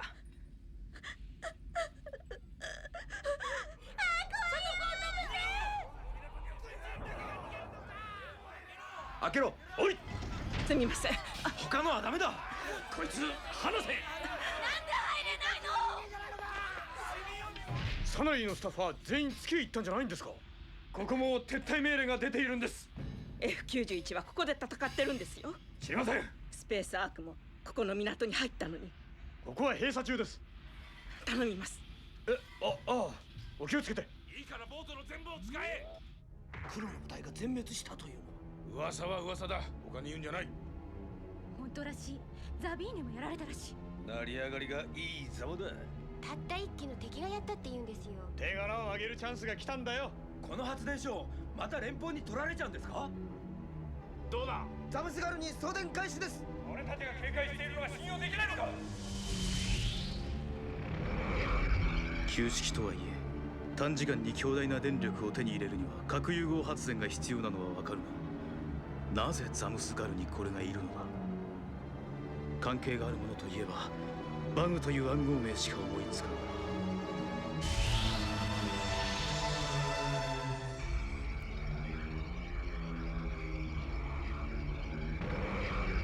ザビーネ・シャルであります。カタパルトデッキが閉鎖されています。修理と補給はどうすればよろしいか。本艦は鉄仮面直々の指揮で特殊任務を実施中である。補給修理は別艦で実施されたい。全モビルスーツ隊は残敵を相当し、このザムスガルを守ればよい。ベラのベギなき名もいないか。魔戦士ならばあの老人も納得しよう。ジーレ、太陽側の攻防戦はバグが稼働するまでに終結できるのか。それは心配しておりません。少しずつでも世界をさっぱりさせんとな。よくやってくれたわね、リーズ。ありがとう。リーズ。コロニーにいたんならなんでもっと早く来てくれなかったの？一度は月に行くつもりで船に乗ってから戻ったでしょ。お父さんがかわいそうよ。お兄ちゃんが連れてきたから父さんは一人じゃなかったけど。ごめんなさい、本当に。私だって父さんからちゃんとお許しをいただいて働きに出たのよ。違うわね。仕事が面白かったのよ。それでごめんね。触らないで。あなたがガンダムなんか作っちゃうからお兄ちゃんまで死にそうになっちゃったじゃない。どういうことなの？ご子息はニュータイプかもしれません。良い感度をお持ちです。あの子が？ええ、これですでにカクカクたる戦果を上げています。戦争をやっているのよ。ガンダムだってガタガタなのよ。あの子は？今は休んでいます。死んだみたいに寝ているわ。かわいそうよ。まだ戦力は必要です。コントロール系のチェックだけでも手伝っていただければ助かります。自分の子が兵器を扱うなんて、こんなことのために F91 の開発に協力したんじゃありません。じゃあ何ですか、奥さん。お子さん以外の者が戦って死ぬのは構わないとおっしゃるんですか？それも違います。違うんですって。ここのみんなはこの変な戦争から逃げたいの。でもここから外に出るのも怖いのよ。じゃあ私は何をやったらいいの、リーズ。教えてちょうだい。戦争は怖いしひどいしいけないんだよ。そうよ。そのために母さんはバイオコンピューターをいいことに使うために。母さん、大人の理屈はいいよ。今はモビルスーツの整備が第一なんだ。そうしておかないとみんなが死んじまう。シーブック大きくなったでしょ、リーズも僕も。僕やセシリーがなんでモビルスーツを扱えるようになったか、そんなことは戦争が終わってから考えましょうよ。でもニュータイプって人類の革新、戦争など超えられるっていう説もありますよね。もしそうなら僕らを糸口にして人類全体がニュータイプになる方法を考えるのも悪くないんじゃないですか。ええ、だから今は生き延びなければならない。死んでから考えたりやり直しをするっていうのは難しいでしょ、父さん。分かったわ。父さんの分も手伝わせてもらうわ。ありがとう、母さん。嬉しいわ、シーブック。リーズ。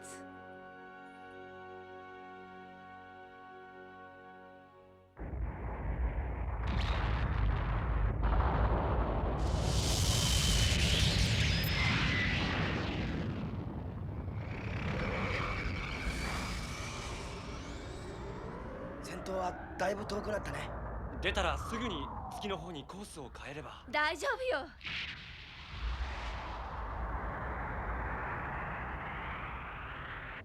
そっちのハチも開いちゃダメだ。我々が進路を塞いでいたら邪魔だろう。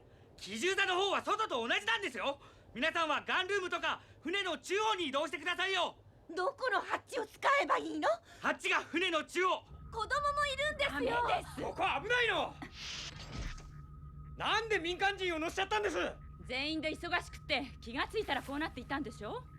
船に赤十字のマーク書くのモビルスーツにやらせれば簡単ですよ。そりゃいい。モビルスーツはどうする？マークを書いたら捨てるんです。これで本当に難民船か病院船じゃないですか。そうもいかないみたいです。フロンティア1の中でまた戦闘が再開したみたいです。そっちはどう？はい、コズモ隊が全滅しそうだと。本当か？回線回します。得体は知らんもんだ。救援頼む。進路を月に向けます。脱出コースに乗りつつもモビルスーツ発進用意。ミノフスキー粒子は戦闘濃度を維持。どうなさったのです？あなたまで出ることはないのよ。そんなことをしてもすぐに信じられないっしょ。そうおっしゃるのはわかります。でもこのビギナギナはクロスボーンの敵味方識別コードではまだ味方になっています。ですからお二人の援護はできるはずです。連邦軍からは狙い撃ちにされるわな。その時は私一人で済みますから。セシリーさん、私この船の方が何も言わずに私を受け入れてくださって嬉しかったんです。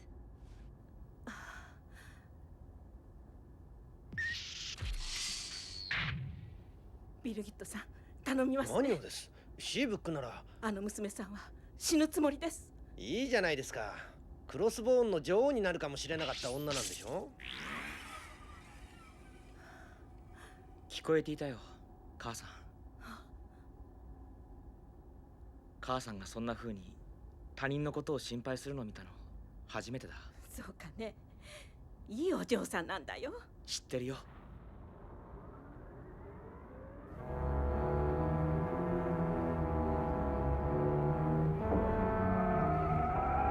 初動は完璧です。増殖さえ予定通りならフロンティア1の300万人口の掃除は 2,3 日で完了です。このテストが良好なら直ちにバグを月と地球に降下させよう。誰の良心も痛めることがないいい作戦だった。機械による無作為の粛清。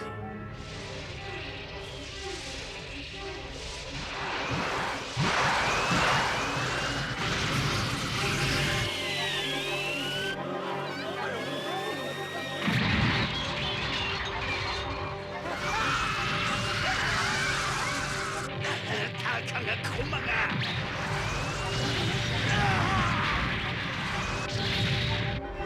コロニーが壊れるの。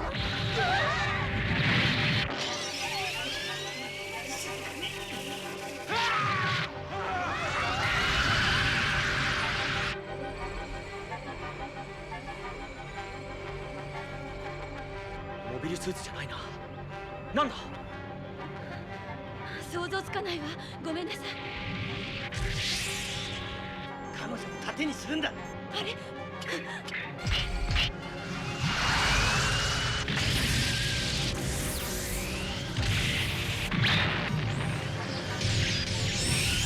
ビ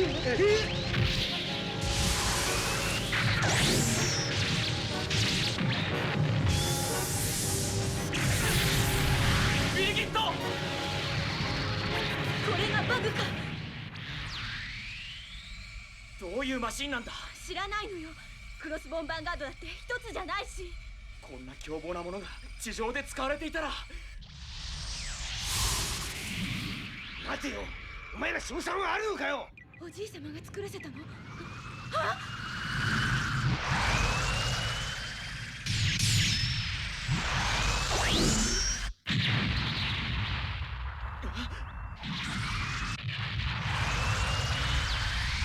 ビリギット、うかつだ！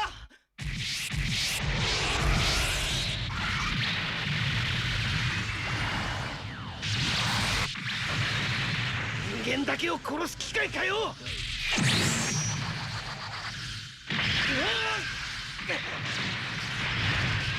形式のことで。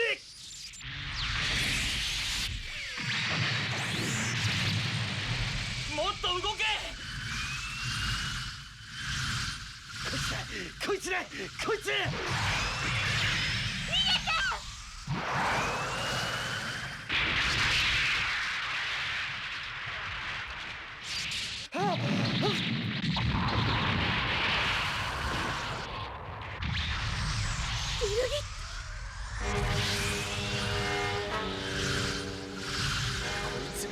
人間を皆殺しにするつもりよ。クロスボーンの艦隊が出したモビルスーツ部隊はダミーだったのか。おじい様、艦隊もザビーナだって知らないことよ。どういうこと。鉄仮面一人のことか。そうなら鉄仮面をやるしかない。バグがいっぱいよ。どうするの。それは危険よ。それしかない。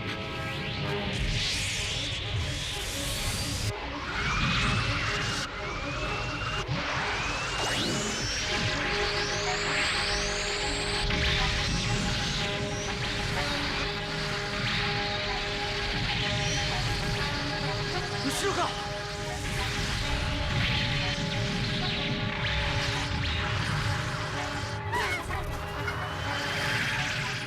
もっとだ、もっと来い。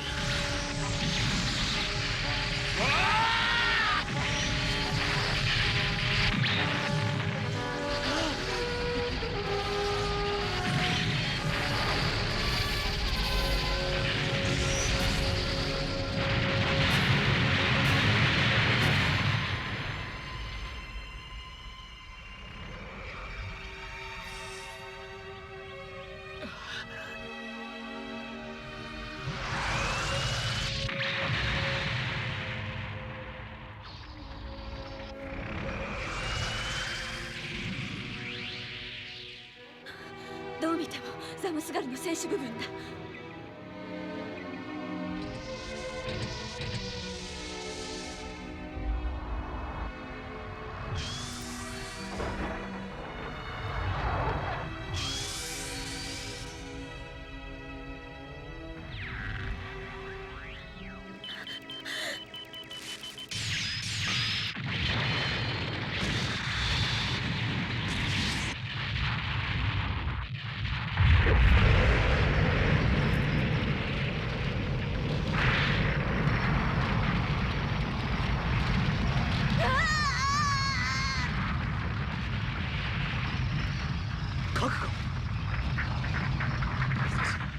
やったのか。ガルプラウが消滅しました。分かっている。調査をさせる。いや、私が調査しよう。ほう。家庭の問題だからな。ラフレシアを出すというのか。あれが本当にザムスガルだったか。ベラ機が狙撃しました。間違いありません。月の方に新しい味方識別信号が発生しています。これか。味方の色だな。こんなコードは今日まで見たことがないが、コンピューターには登録されていた。バグか。鉄仮面。ベラ機に仕掛けます。何。ベラ機の行動は妙です。このままでは。連邦軍の新型。ありえるな。老人がベラロナになどこだわるからこれだ。私の見間違いだった。ベラロナ機は暴犯した。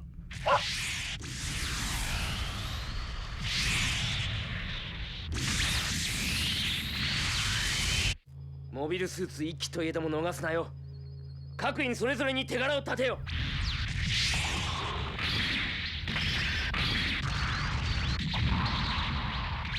第3軍は目的を達成できる。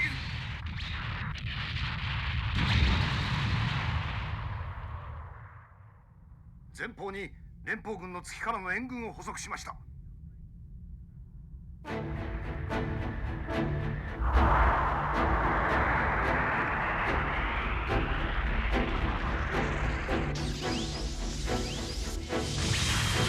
なんだ、母艦がやられた。あっちに敵の艦隊がいるのか。来るぞ。なんだ。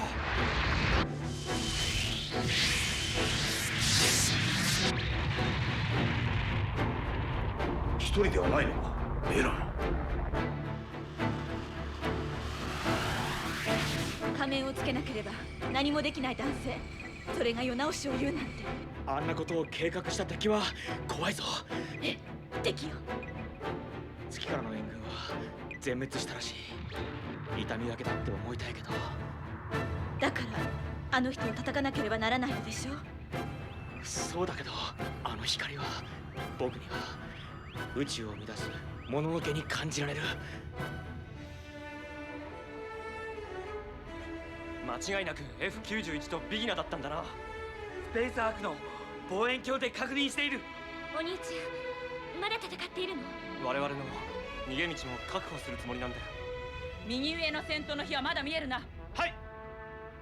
難民戦らしくできるのを待つ。博士、ご苦労様です。いいえ、2機しか見えなかったんですって。はい、ビルギット機は応答なしです。そう、 F91 とビギナーの飛行状態は正常以上に見えます。ごめんなさい、親バカ的な発言で。いえ、フロンティア1での働きから見ればそう思いますよ。シーブックは私たちに道を示してくれます。ガンダムと。ありがとう、艦長代行。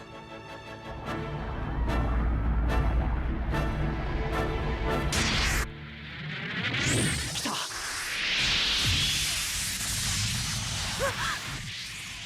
うかつだ、セシリー。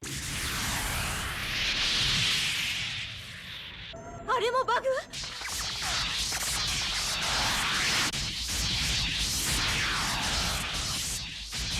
離れろ、セシリー。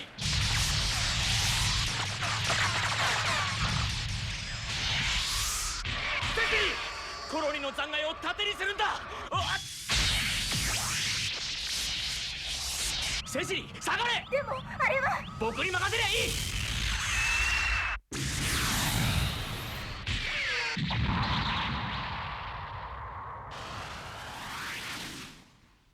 来た。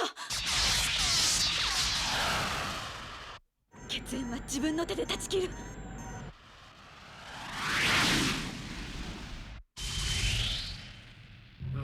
よくも動く。ニュータイプとでも言うか。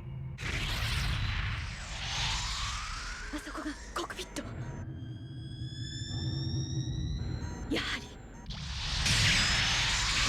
りならばこの手で。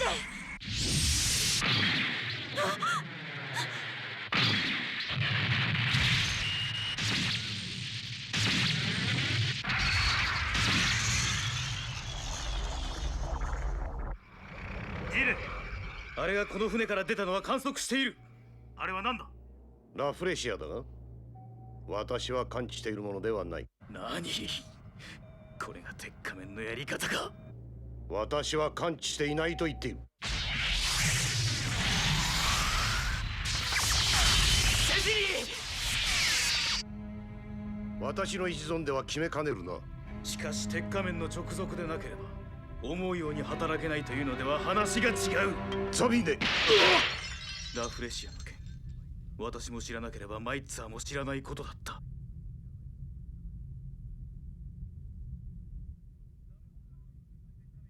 ザムスガルは鉄仮面が帰投するまでこの空域に待機。いいな。はっ。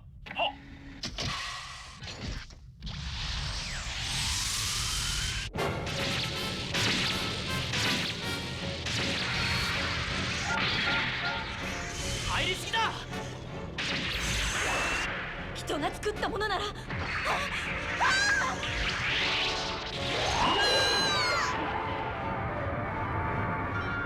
鉄仮面。お前が私の近くに来たいらしいからこうしてやったが、つくづくお前は悪い子だ。大人のやることに疑いを持つのは良くないな。あなただって強化人間にされたからっておじい様に反逆をしています。でも少しでも人間らしさを残しているならば今すぐこんなことはやめなさい。人類の10分の9を抹殺しろと命令されればこうもなろう。機械がしゃべることか。セシリー！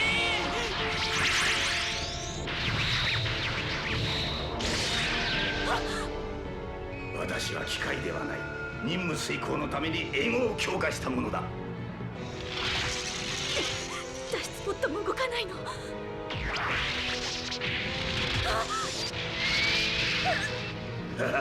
怖かろう。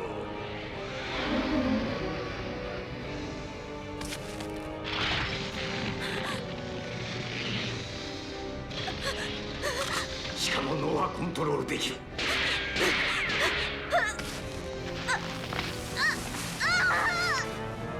しかも手足を使わずにコントロールできるこのマシンを使う私をナディアと同じように見下すとは、つくづく女というものは御しがたいな。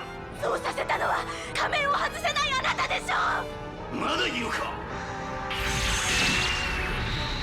何？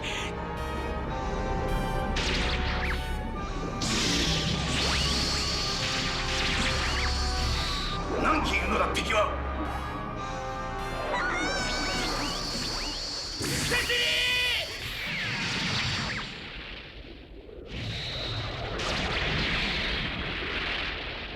ー！質量を持った残像だというのか。捕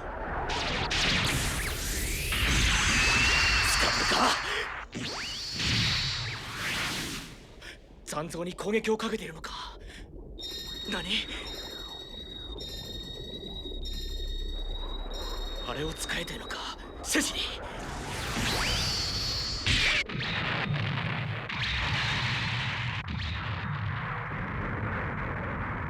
モビルスーツのエンジン一つぐらいでそこだ。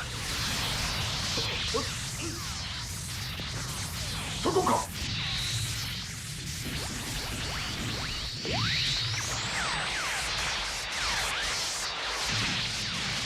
なんと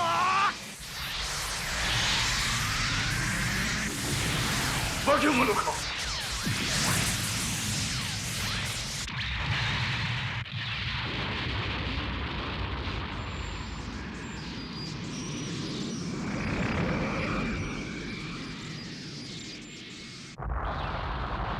そんなに大部隊のモビルスーツがいたのか。索敵急げ。はっ。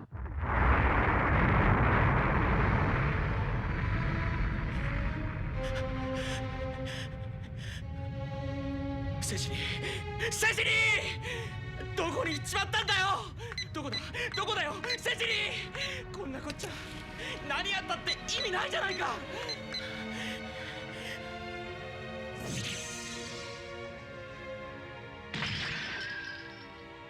一機だけだと。この空域にはあの戦闘不能のモビルスーツしかいない。どういうことだ。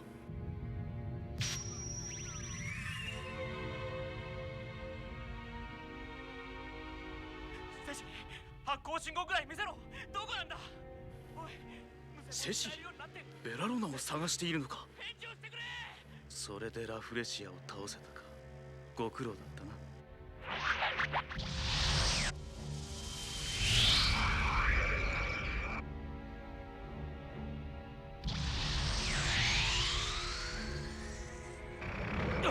大丈夫か。艦長代行の応答を聞いてる。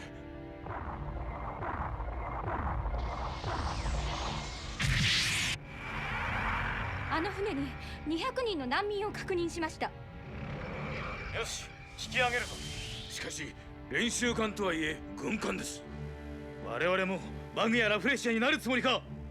しかしなら難民船一隻ぐらい見逃せよ。はあ、キャツの母艦かもしれんからな。何か。いや、いい。ドレル大隊と合流して凱旋するぞ。はっ。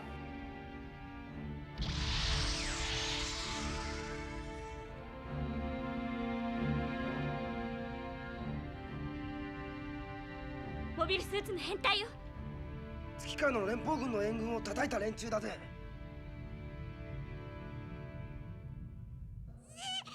もう少ししたら出してやるから。ほら、お月様が綺麗でしょ。シーブックはまだ生きているぜ。何を怒鳴ってるの、シーブック。セシリーがどうしたって。ビギナギナはやられちまったんだろう。本当か。セシリーが一人だけ飛ばされた。本当なのね。見たのね、あなたが。ミノフスキー粒子が薄くなっていたって。こっちのレーダーはダメなんだよ。そっちとスペースアークのレーダーで見つけてくれよ。空はまだ完全にクリアじゃない。マシーンの破片だっていっぱい流れてんだぞ。だからってほっとけないでしょ。月に行かないんですか。漂流者を捜索する。総員360度監視。セシリーが生きたまま空に流れているの。静かにして、こっち。月があそこで、フロンティア1があそこで、太陽があそこ。あの爆発からこっちに流れた。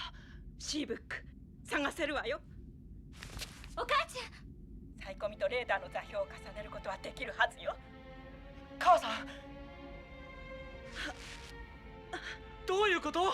F91 は脳波に反応するシステムがあるのは知ってるでしょ。少しは。それをセンサーにするのよ。どうやって？この熱感知のレベルを人間の放出する熱の波長に限定してフィルターを通して、それをレーダーディスプレイに接続する。これで知覚は数倍になるはずだけど、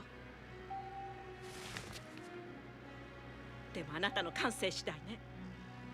要するに感じろってこと？そう。機械なんて使う人次第なのよ。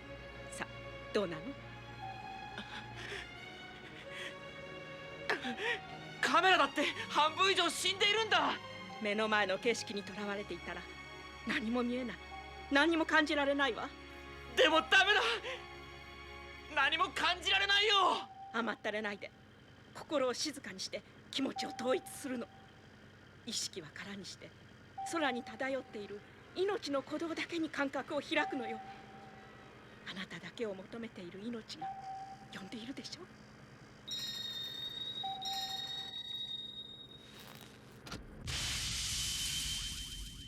動いたぞ。分かったの？無線は使わないで。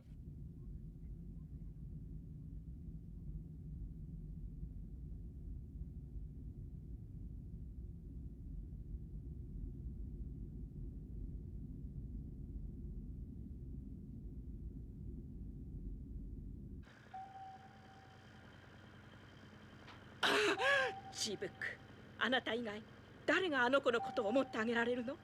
でも何も感じられないんだ。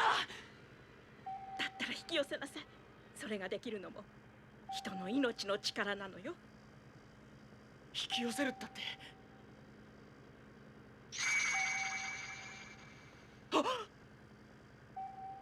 あの光はバーニアだ。何？どうしたの？感じられたの？セシリーを。違うんだ、あれ花なんだ。セシリーの花なんだよ。セシリーの花？セシリーに決まっているじゃないか。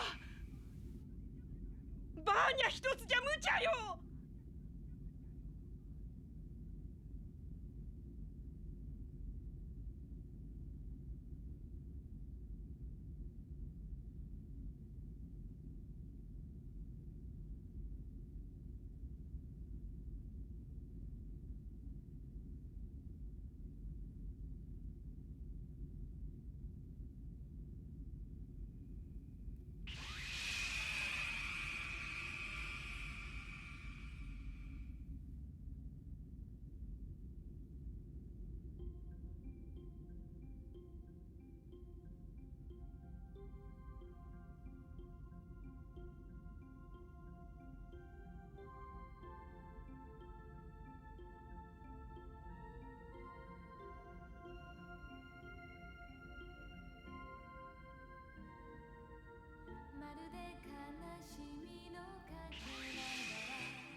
セシリー。